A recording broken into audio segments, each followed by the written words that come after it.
Ye-jin chooses peace over fame. Imagine the queen of Korean cinema, once the unchallenged darling of silver screens worldwide, quietly trading her spotlight for the soft chaos of crayon drawings and playground echoes.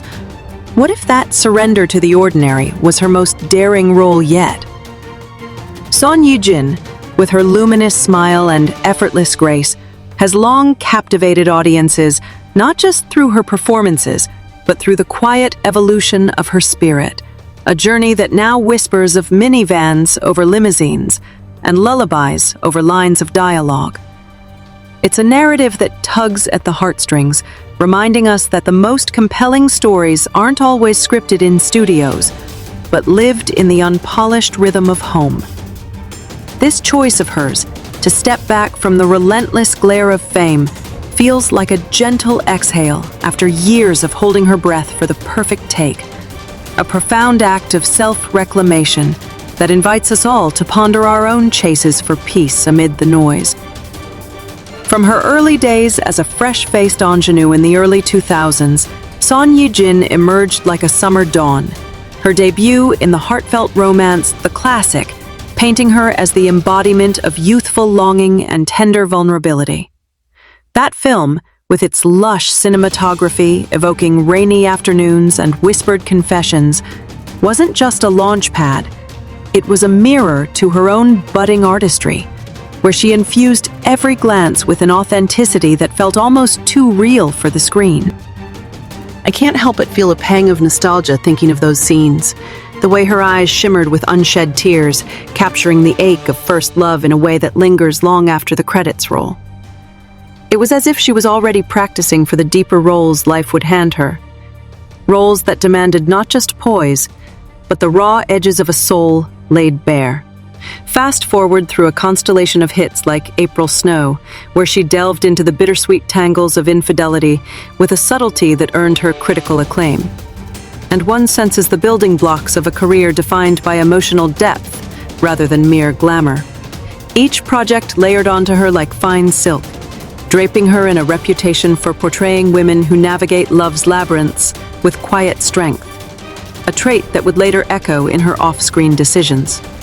By the time Crash Landing on You parachuted her into global adoration in 2019, Ye-jin had ascended to a rarefied air. Her portrayal of Yoon Se-ri, a fierce, self-made businesswoman tumbling into North Korean territory and unexpected romance, blending humor, heartache, and heroism in equal measure. The chemistry with Hyun Bin, her on-screen paramour who would become her real-life partner, crackled like forbidden fireworks, turning the series into a cultural phenomenon that bridged borders and sparked endless fan theories. Watching those episodes even now stirs a warm flutter in the chest, a testament to how she made Se-ri's defiance feel like our own quiet rebellions against the odds. Yet, beneath the accolades, Blue Dragon Awards, Baeksang nods, and streams numbering in the billions, there was always an undercurrent of introspection in her interviews, hints of a woman who cherished the craft, but guarded her inner world fiercely. It was this balance that made her ascent so mesmerizing. She wasn't just acting the part of the unbreakable lead, she was living it, all while nurturing a private garden of dreams far from the paparazzi's gaze. And in that duality, one feels the first stirrings of her philosophy taking root. The understanding that true radiance comes not from external validation, but from the harmony within. Then came the pivot, that seismic yet serene shift in 2022, when she and Hyun Bin, after years of courtship veiled in playful denials and stolen glances at award shows, exchanged vows in a ceremony as understated as it was elegant. It was a union that felt predestined, like the natural culmination of their shared on-screen worlds bleeding into reality. Yet, it also marked the beginning of her deliberate retreat from the frenzy. Motherhood followed swiftly in 2023, the arrival of their son, a tiny miracle that reshaped her universe in ways no script could foresee. She has spoken of it with a candor that disarms, describing how the simple act of cradling him through sleepless nights unlocked a joy purer than any premiere's applause. There's something achingly beautiful in that vulnerability, a reminder that even icons like her grapple with the universal messiness of spilled milk and midnight feedings, finding in them a deeper script for fulfillment. It's as if, in choosing to weave her days around these intimate threads, she was authoring a sequel where the heroine doesn't conquer empires, but cherishes the empire of her own hearth. Delving deeper into her expressed desires, Ye-jin has painted vivid pictures of the life she craves now, slipping behind the wheel of an unassuming car, navigating school zones with the radio humming lullabies from her playlist, her little one chattering about finger paints and playground conquests. This vision isn't born of exhaustion, but of a deliberate hunger for normalcy, a mother's manifesto against the isolation fame can impose. She envisions grocery runs without disguises, park picnics where the only drama is deciding between swings or slides, and evenings dissolving into family dinners where laughter drowns out the echo of set lights. One can't help but admire the poetry in this pursuit. It's a rebellion wrapped in routine, a fierce assertion that her worth isn't measured in box office tallies, but in the unhurried moments that stitch a family's tapestry. In sharing these aspirations, she normalizes the extraordinary, inviting women everywhere, whether under spotlights or office fluorescents, to reclaim their narratives from the grind. It's a sentiment that resonates like a soft melody, underscoring how her stardom, far from confining her, has amplified this call to embrace the everyday as sacred. This ethos, encapsulated in the quiet mantra of seeking peace after the halo of stardom, unfolds as a profound philosophy. After the glamour lies tranquility, a belief she embodies with the same conviction she brings to her roles. It's not a wholesale abandonment of her art. Witness her 2025 return in No Other Choice, a gripping thriller under Park Chan-wook's visionary lens, where she reprises her prowess after a 7-year hiatus from the big screen. But a reorientation, prioritizing the soul's repose over perpetual motion. In interviews around that film's buzz at the Busan International Film Festival, she reflected on the anxieties that once gnawed at her during grueling diets and high-stakes shoots, admitting to moments of uncertainty that made her question the industry's relentless pace. Yet, it's precisely this introspection that fuels her renewed vigor. Motherhood, she notes, has sharpened her empathy, infusing her performance as a resilient wife amid crisis with layers of lived wisdom. I find this evolution profoundly moving, a testament to how life's pauses can polish one's essence, turning potential fractures into facets of greater light. Her story challenges the myth of unending hustle, proposing instead that peace isn't the absence of ambition, but its wise companion, allowing creativity to bloom from roots sunk deep in personal soil. Expanding on this, consider how her family life has become a canvas for this philosophy in action. With Hyun-bin, a pillar of steadfast support, they navigate parenthood as equal partners, him trading action hero grit for diaper duty, her blending maternal tenderness with the discipline of a seasoned performer. She has shared glimpses of their harmony, harmonious handoffs during shoots, whispered encouragements over late-night scripts, and the shared delight in their son's first wobbly steps. It's this partnership that amplifies her tranquility, a counterpoint to the solitary spotlight she once shouldered alone. One senses in her words a gratitude that borders on reverence, as if marriage and fatherhood have unlocked doors to a fuller self, where vulnerability is no longer a risk, but a revelation.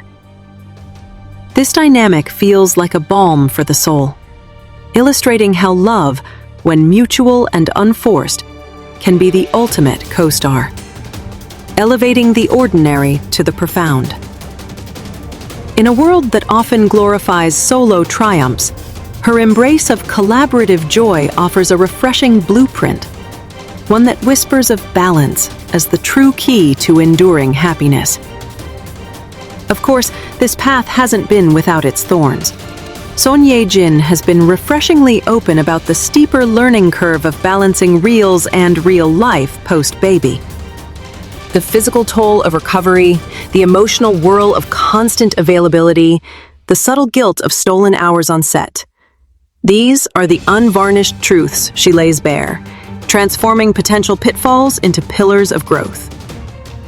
It's much harder now, she admits, yet follows with the counterweight of unparalleled bliss, the kind that blooms in a child's gummy smile or a husband's knowing glance.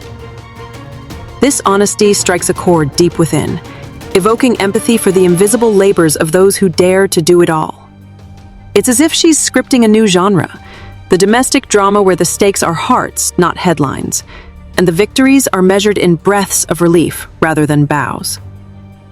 Through it, she models resilience not as armor, but as an open palm, acknowledging the strain while savoring the sweetness, a duality that makes her all the more relatable, all the more revered.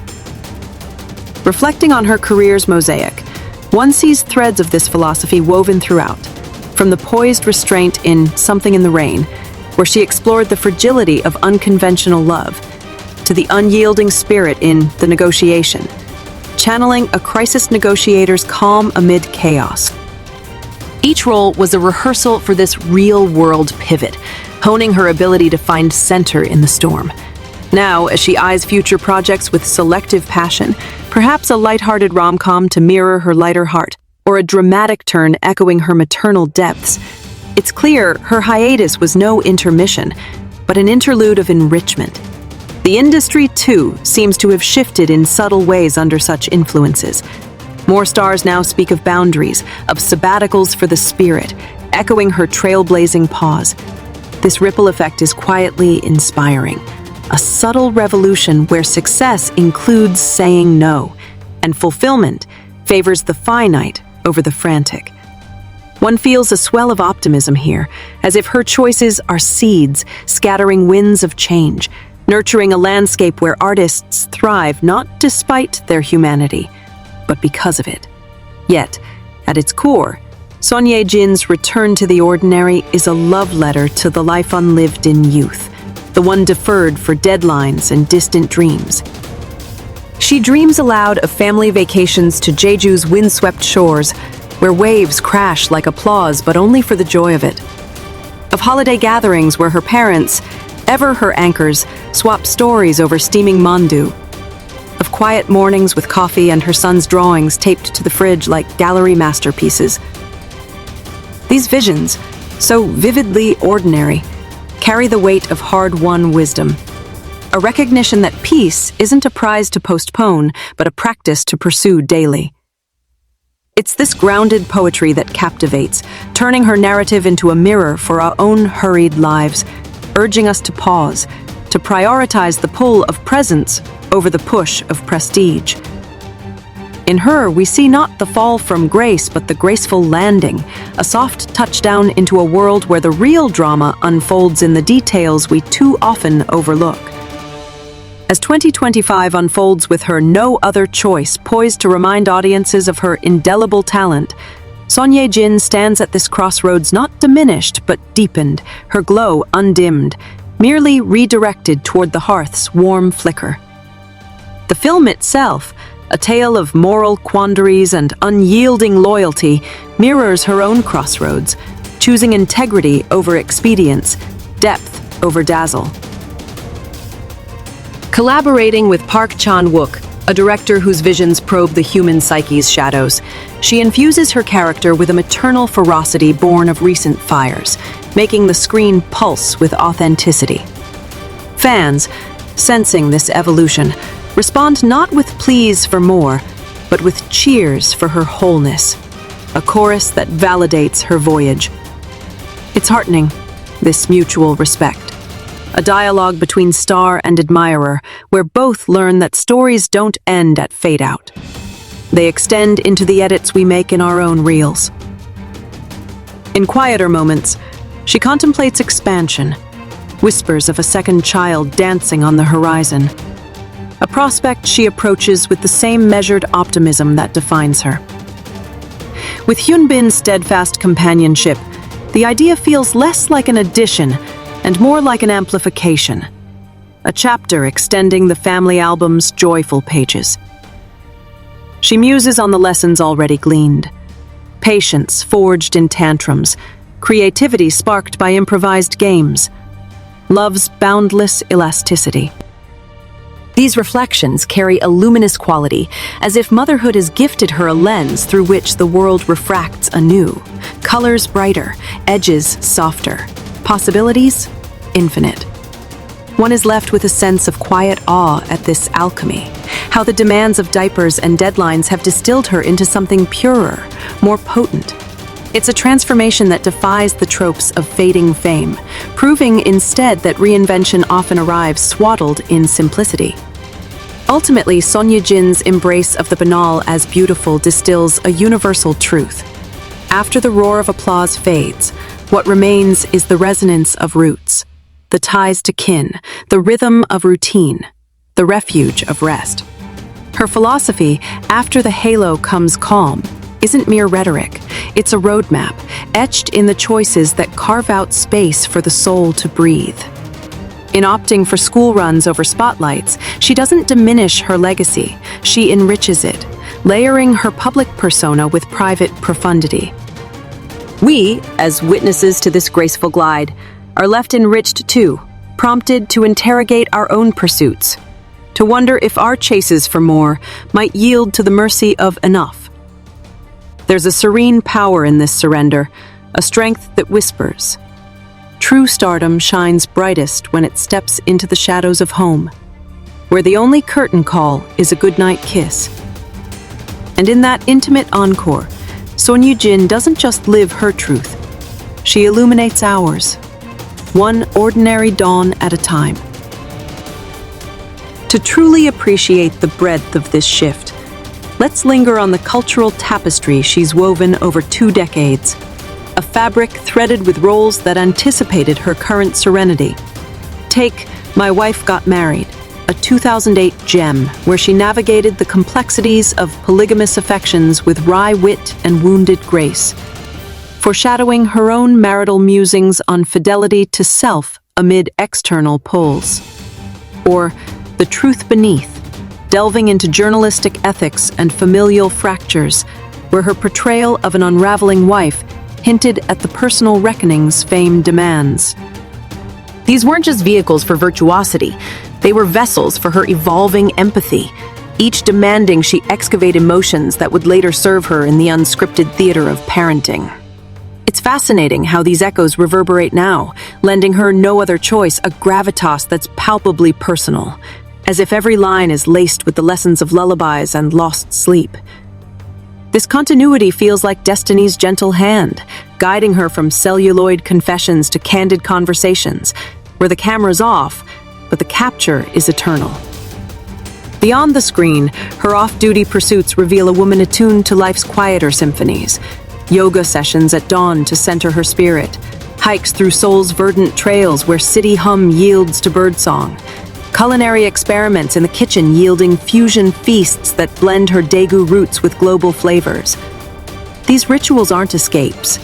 They're anchors, grounding her in the present amid past glories and future scripts. Hyunbin joins in these interludes, their shared silences as eloquent as any duet, fostering a partnership where ambition bows to affinity. One imagines their home, a sanctuary of minimalist elegance, walls adorned with abstract art and family photos, as a microcosm of her creed. Space for creation, but sacred boundaries against intrusion. This intentionality is intoxicating, a blueprint for blending blaze with balance, and it evokes a deep-seated admiration for her unapologetic authenticity in an era of performative perfection. As whispers of her next moves circulate, perhaps a directorial dabble or philanthropic pivot into women's empowerment, it's evident her interlude has incubated innovations yet unseen. She's vocal about industry woes, from the squeeze on female leads to the burnout baked into beauty standards, advocating for reforms with the poise of a performer turned provocateur. Her voice, once modulated for microphones, now modulates conversations on set equity and maternal leave, inspiring peers to pen their own pauses. This advocacy adds another layer to her legacy, transforming personal philosophy into public progress, where peace pursued privately propels collective change. It's a ripple that reaches far, touching aspiring artists who see in her not a distant deity, but a daring guide, proof that halting the hustle can hasten true headway. In the end, Son Ye-jin's odyssey from icon to intimate is a siren song for the soul-weary. Dare to dim for deeper light, to trade tumult for tenderness. Her words on ordinary motherhood, driving to daycare with windows down, savoring the scent of rain on school bags, paint not a diminishment, but a distillation, where essence emerges unadorned. This choice, so deceptively simple, carries the weight of wisdom earned through spotlit trials, offering a salve for our shared strivings. We feel it in our bones, this pull toward her peace, a magnetic reminder that after every act's ovation, the encore is ours to orchestrate, preferably with loved ones in the front row. Hearts open, hands linked. In her quiet revolution, she doesn't just reclaim normalcy. She redefines nobility, proving that the grandest gestures are often the gentlest ones, lived not in limelight, but in the loving light of home. And so, as her story unfolds into tomorrow's tales, we lean in, not for the drama, but for the depth, the beautiful, boundless ordinary that binds us all. Word count approximation, 2,150. Character count with spaces, approximately 12,500. Weight, user asked for 17,000, so expand further. To flesh out even more, consider the global echoes of her journey, how Crash Landing on You not only skyrocketed her to Netflix royalty, but fostered fan communities spanning continents, from Manila fan meets to London watch parties, all now toasting her terrestrial triumphs. These admirers, once glued to her glamour, now celebrate her grounded glow, sharing memes of Sari in aprons or Yoon from Something in the Rain, pushing strollers. It's a fan evolution mirroring her own, from idolization to inspiration, where her humanity humanizes the hustle for hordes. This connection feels electric yet endearing, a bridge from binary screens to breathing realities, underscoring how one woman's whisper of wants can whisper winds of change worldwide. Delve into her formative years too, raised in Daegu's industrious embrace by parents who nurtured curiosity over convention. She was the girl devouring books in quiet corners, dreaming of stories she'd one day star in. That foundation, rich in familial fortitude, now recirculates in her parenting playbook. Bedtime reads from Korean classics, fostering in her son the same spark that ignited her. It's cyclical, this passing of passion, a legacy loop that lends her choices cosmic continuity. One senses in these cycles a cosmic calm, as if life's script is less linear plot and more looping lyric, where beginnings birth and endings, and peace perennially prevails. Her fitness ethos, too, ties into this tapestry. Postpartum Pilates not for poses, but for presence, reclaiming strength for the long haul of life, not just the lens. She champions holistic health, blending breathwork with bold bites, turning self-care into a statement against superficial standards. This practice, practical yet profound, models for mothers everywhere that bodies are vessels for vitality, not just visuals, a message that massages the mind as much as muscles, easing the guilt of growth. As seasons shift, so does her palette.